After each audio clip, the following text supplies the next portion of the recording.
5 billionaires show up in the slums at once, just to visit a broke 20-year-old kid. Why? Because this kid was their master 50 years ago.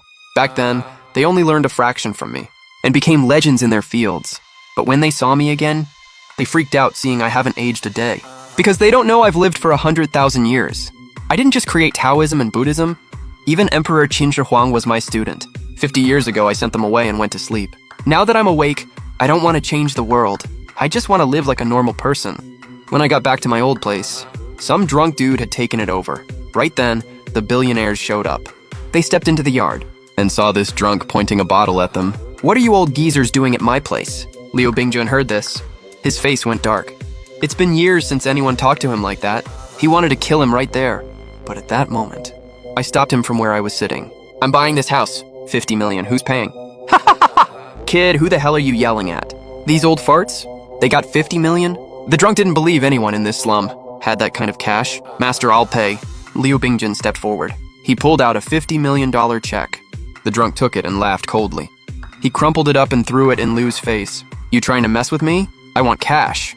Liu Bingjun was about to lose it. First time in his life someone threw something in his face. But I said with no expression, "Give him cash." "Yes, master." "Ha ha ha ha, this is hilarious. You guys filming a movie or something, the drunk?"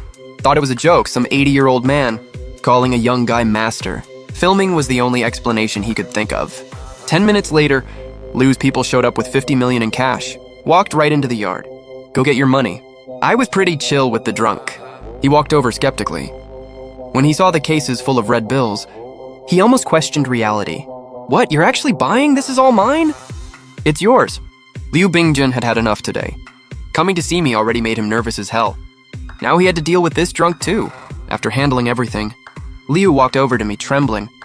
"Master, where have you been all these years?" "Yesterday I heard that Tang kid disrespected you, so I rushed to the mountain. But when I got there, you'd already left. I thought you didn't want to see us." I smiled at Liu Bingjun. Yesterday his men were on that mountain, but they didn't do anything. Liu felt uneasy under my gaze, like I could see right through him. "All right.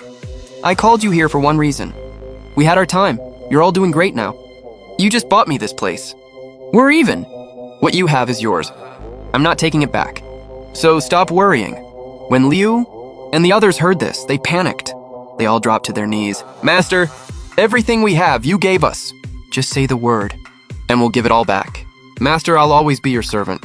An old man in traditional clothes said excitedly. He's Gu Qingshan, a famous doctor in China. People call him the modern Hua Tuo, but he knows he only learned some basics from me. That's it. Now, Gu Qingshan owns dozens of pharma companies, worth over 10 billion. After Gu said that, the other four had to follow along. They still couldn't read me. The more they learned, the more I seemed unfathomable. Otherwise, they'd have already tried to kill me. I shook my head. Nothing lasts forever. Give me what I asked for. From now on, don't come looking for me. I don't want to see you guys. Liu held back his emotions and asked, "What you want is, he's rich as hell now. If I really wanted, one word and I'd take it all back. Then he'd have no choice but to fight me to the death." When I said that, he relaxed. "An ID, and I want to go to school. Learn about this new era." I saw every little expression on their faces. I knew what they were thinking. "Don't worry about anything else. I don't want to be bothered." "If you see me outside, just pretend you don't know me." I didn't say the rest, didn't need to. Because even though they're big shots in front of me, they're still just servants kneeling at my feet. "Yes, master," Liu and the others answered in unison. Since this is what I want, there's no question of betrayal. Then Gu Qingshan tested the waters. "Master, are you familiar with this era yet?" I just smiled. "I've been asleep for 50 years. How could I be?" "In that case, you still need someone to take care of you. Why don't I have one of my kids go to school with you? Keep you company. Others might fear me or want me gone, but Gu Qingshan thought of something they didn't. The benefits of being near me, these old guys know all too well." Liu Bingjun immediately caught on. "Master, Gu's right. You might not realize how fast things change now. You can't learn everything just from school. I've got a granddaughter, 18 years old. Don't need it. Just have someone bring me the ID. Now all of you leave."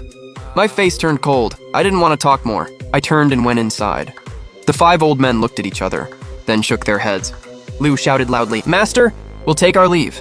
They all knelt down and kowtowed 3 times toward the door to mark the end of their bond. After I went inside, I started cleaning up, getting ready for my new life, starting from nothing again. I've done this so many times before. Thinking back, Every era was pretty much the same, but now, everything's so different. That's what makes it interesting. When you live this long, the worst thing is a routine life. That evening, I went out to find a job. I at least know one thing. School's during the day, so if I want to work while going to school, I need a night job. So I found a bar. Boss, you hiring servers? The girl at the front desk looked me over. You applying? Hold on, I'll get the manager. Soon, a guy in a suit walked over. You 18 legal age? I nodded. 20. You look mature. Server position, right? Base pay $2,800 half-month deposit. If you're in, copy your ID and bring it to me. The manager thought I had good vibes. Maybe the rich ladies inside would like me. I froze for a sec. I'll come back tomorrow. I just realized I didn't even know what copy meant. Without someone explaining, I'd look like an idiot. Next morning, I was resting in a chair with my eyes closed. Suddenly, a voice woke me. You're Bai Yun? A young girl stood in front of me. She looked at me with a hint of judgment. Who are you? I slowly sat up. Hi, I'm Liu Qinglin. My grandpa asked me to give you this. The girl pulled a yellow envelope from her shoulder bag. I took it. Liu Bingjun's granddaughter? Yes. Liu Qinglin raised an eyebrow when she heard me call her grandpa by name. Bai Yun didn't look that old, yet he called her grandpa by his full name. That's pretty disrespectful to elders, but her good upbringing kept her from saying anything. Because before leaving, her grandpa warned her not to upset this guy called Bai Yun. She had to bring everything alone. And no matter what Bai Yun asked, she had to agree unconditionally. I opened the envelope in front of her. Inside was an ID, a black bank card, a letter, and an acceptance letter to Qinzhou University. Then, I handed the card and ID back to Liu Qinglin. Please return the card to your grandpa. Also copy my ID for me. I don't have money. I'll pay you back next month when I get paid. Liu Qinglin took the card and ID. Her hands went stiff. This card I just handed back? It's her grandpa's black card. She didn't know how much was on it, but she knew damn well what it meant for her grandpa to give it to me. Liu Qing. Lan bit her lip. Do you know how much is on this card? Doesn't matter. Also tell your grandpa I don't need financial help. I smiled slightly. Liu Qinglin almost laughed in disbelief. Didn't you just say you don't have money? I raised an eyebrow. Not having money doesn't mean I need money. Go copy my ID for me. I need it today. Thanks. Oh, not having money doesn't mean needing money? You can't even afford to copy an ID. How broke are you? Just wait. As Liu Qinglin turned around, she couldn't help rolling her eyes big time. What kind of person did she just meet? 10 minutes later, Liu Qinglin came back with a stack of copies. Clearly annoyed. Anything else you need? If you have time, can you take me to school? I don't know the way, and I don't know how to enroll. I handed her the acceptance letter. Liu Qinglin didn't know how to feel. She stared at me for a while. Did you just come out of the mountains or something? But she held back her frustration and nodded hard. I have time. Qinzhou University's kind of far from here. You staying in a dorm or here? Either works. Is the dorm just me? Or are there other people? I asked back. How could it be just you? Qinzhou dorms are 4 people per room. If you want a dorm, I'll arrange it. Liu Qinglin took a deep breath. Is this guy from outer space or what? College? Dorms can't be single rooms. I didn't hesitate. I'll take the dorm. I'll come back here sometimes. If I want to fit into this new society, I should connect with people more. That's why I'm going to school. Soon we drove to campus. As Liu Qinglin's car pulled into the parking lot, a crowd immediately swarmed around, walking. In front was some pale-looking rich kid. He held a diamond ring in his hand. Went down on one knee in front of Liu Qinglin. Be my girlfriend.